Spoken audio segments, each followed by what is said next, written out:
There was a moment sometime before 4 a.m. on November 13th, 2022, when a white Hyundai Elantra rolled slowly through the quiet streets of a college town that hadn't seen a single homicide in 5 years. The driver knew the neighborhood well, not because he lived there. He lived 8 miles away across the state line in Pullman, Washington, but because he had been there before, many times. His phone had connected to the cell tower near that house at least 12 times in the months leading up to that night, maybe more. He knew the layout. He knew the rhythms of the people inside, and he had a plan. What makes this story different from every other case that gets filed under the broad, comfortable category of senseless violence is a single agonizing question that prosecutors themselves admitted they cannot answer. Why? Not how. Not who. The how and the who were eventually reconstructed with remarkable forensic precision. The why, the thing that would make this tragedy even partially legible to the human mind, remains sealed inside a man who responded to each question in court with nothing more than a flat, practiced yes. His name is Bryan Kohberger. At the time he drove that car through Moscow, Idaho, he was 28 years old, a first-semester PhD student in criminology at Washington State University. He had spent years studying offender behavior, the psychological architecture of people who cross lines that most human beings cannot even approach. He wrote about it. He was graded on it. And somewhere along the way, the distance between subject and observer collapsed entirely. Kaylee Goncalves was 21. Madison Mogen, also 21. Zana Kernodle, 20. Ethan Chapin, 20. They lived at 1122 King Road in a beige, 2-story house typical of student neighborhoods, the kind of place with mismatched furniture and photos stuck to the refrigerator with magnets. On the night of November 12th, Kaylee and Madison had been out at a local food truck until around 1:30 in the morning. Zana had placed a DoorDash order sometime before 4 a.m., waiting for a late-night delivery. Ethan was with her. 2 other roommates were home as well, in their own rooms on a lower floor, unharmed. The investigation would later confirm something that deepens the horror considerably. There is no confirmed direct connection between Kohberger and any of the 4 people he ended that night. No shared classes, no social media link, no conversation that anyone can trace. Nothing. The house was quiet by the time investigators arrived on the afternoon of November 13th, more than 8 hours after the incident, after a friend who had been trying to reach the group became alarmed by the silence and eventually triggered a welfare check. What law enforcement found on the upper floors shattered the assumption that a small farming community in northern Idaho was somehow insulated from the kind of violence that belonged to other, larger places. The common areas on the second floor looked exactly as you would expect. Ordinary, lived in, undisturbed. It was only above that the nature of what had happened became clear. Among the physical evidence recovered from the scene was a tan leather knife sheath bearing the markings K-Bar and USMC. It was found on the bed beside Madison Mogen. A single source of male DNA had been left on the button snap. That sheath would become the most consequential piece of physical evidence in the entire investigation. For weeks, the case went cold in the public imagination. The Moscow Police Department, a small agency unaccustomed to investigations of this scale, faced criticism for what many observers perceived as a lack of transparency. Conflicting statements about whether the threat was ongoing created waves of anxiety through the University of Idaho campus. Students transferred, faculty debated.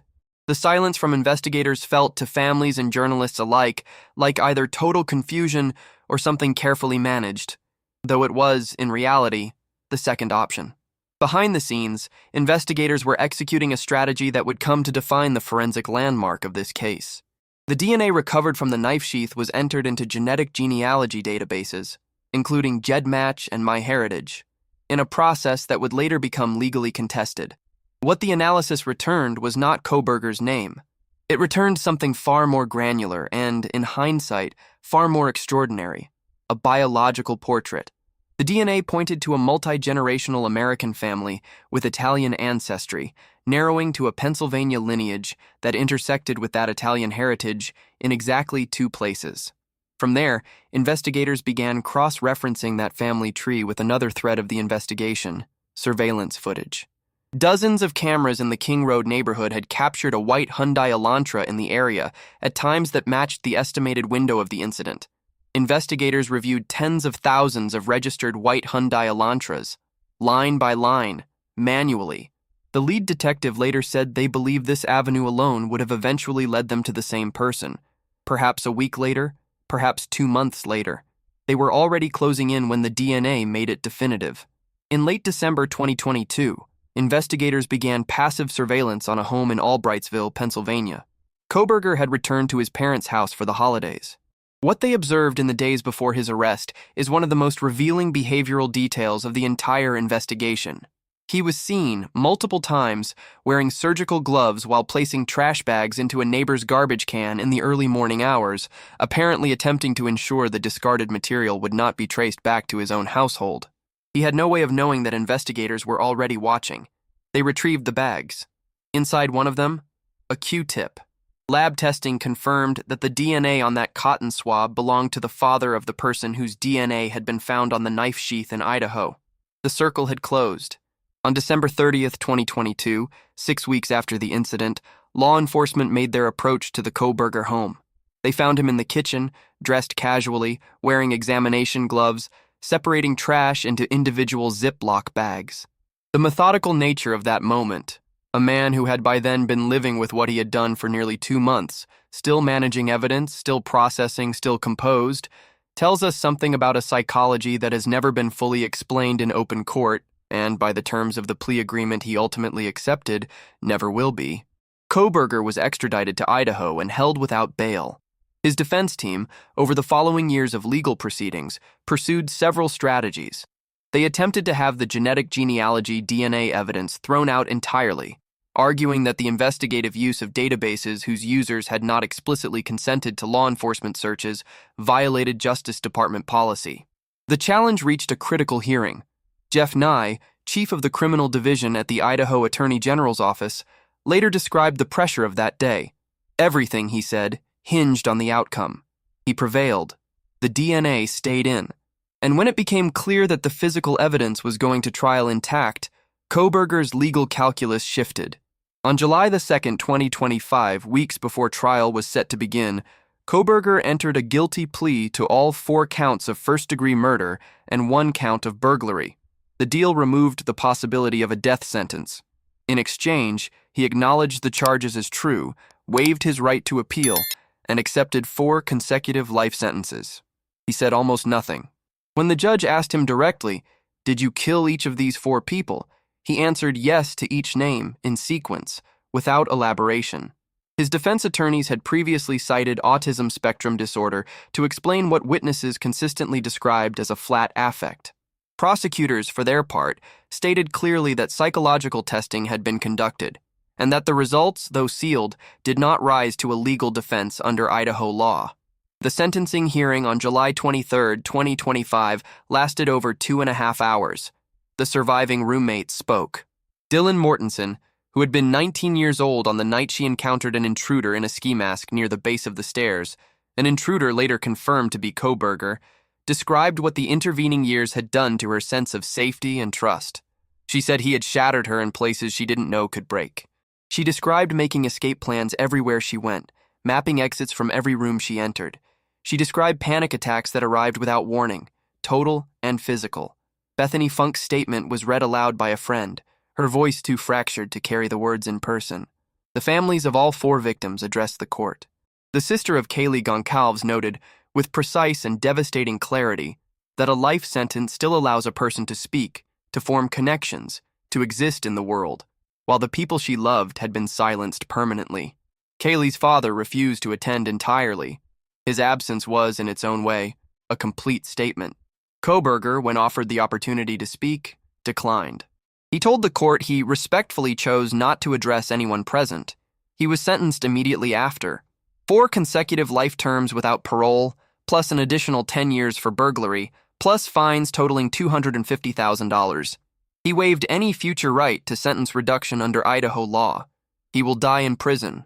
And still, no one can explain why. Investigators have confirmed there is no evidence Kohberger had direct contact with anyone at 1122 King Road. They found no social media link between him and the victims. No prior criminal history, no documented pattern of violence. His academic advisor at Washington State described him as a dedicated, engaged graduate student. His research focused on the emotional experiences of criminal offenders, the internal states that precede and follow transgressive acts. He had reportedly reached out to students at the University of Idaho for a research survey on criminal behavior in the months before November 2022.